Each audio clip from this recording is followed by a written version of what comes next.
शिवसेना उद्धव बाळासाहेब ठाकरे पक्षाचे नेते खासदार संजय राऊत यांनी मुंबईचे पोलीस आयुक्त देवेन भारती यांना पत्र लिहिले आहे।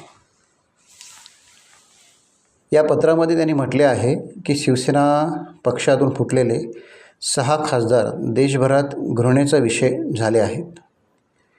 या फुटीविरुद्ध महाराष्ट्राच्या जनतेत कमालीचा संताप असून मतदारांची घोर फसवणूक झाल्यामुळे लोक ठिकठिकाणी रस्त्यावर उतरून आंदोलन करत आहेत। आंदोलन करणे, लोकप्रतिनिधीस जाब विचारणे हा नागरिकांचा घटनात्मक अधिकार आहे। पण ईशान्य मुंबईतील फुटीर खासदार संजय पाटील यांनी आंदोलनकर्त्यांना जीवे मारण्याची धमकी दिली आहे। श्री पाटील म्हणतात, माझ्या नादाला लागू नका। माझ्या विरोधात आंदोलन करण्याआधी जीवाचा विमा काढून ठेवा। मी सरळ तुम्हाला स्मशानात पाठवीन, नाहीतर हॉस्पिटलात पाठवीन। धमकी देताना ते पुढे म्हणतात, मी याआधी 5 लोकांना ठार केले आहे। ठार केलेले हे 5 लोक कोण व संजय पाटील यांनी त्यांना कधी व का ठार केले त्याचा तपास व्हावा। स्वतःच त्यांनी कबुली दिल्याने त्यांच्या विरोधात तत्काळ गुन्हा दाखल करावा। माझ्या विरोधात कोणी आंदोलन केले तर त्यांच्यावर बॉम्ब टाकेन, घरात घुसून मारेन, असे खासदार संजय पाटील यांनी म्हटले आहे। याचाही उल्लेख त्यांनी मुंबई आयुक्त देवेन भारती यांना पाठविलेल्या पत्रात केला आहे।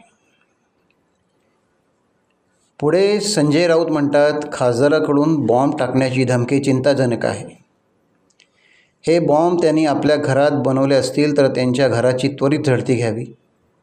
त्या कामी दहशतवाद विरोधी पथकाची मदत घ्यावी।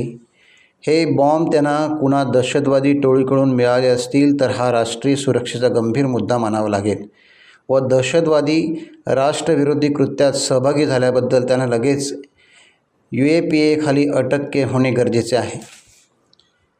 त्यांची सर्व वक्तव्ये दहशतवाद, गुन्हेगारी कृत्यात सहभागी होण्याचे पुरावे आहेत। त्यांच्या विरोधात त्वरित कारवाई व्हावी, अन्यथा मला जनतेच्या सुरक्षेसाठी न्यायालयात दाद मागावी लागेल।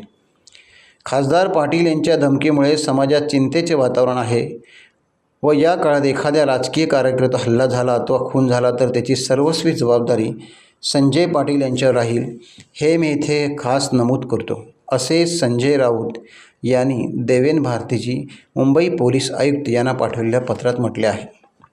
संजय राऊत यांनी पाठवलेल्या पत्राने राजकीय क्षेत्रात मोठी खळबळ उडाली आहे। टाइम्स डिजिटलला लाईक करा, शेअर करा, सबस्क्राईब करा आणि बेल आयकॉन दाबायला विसरू नका। Times digital.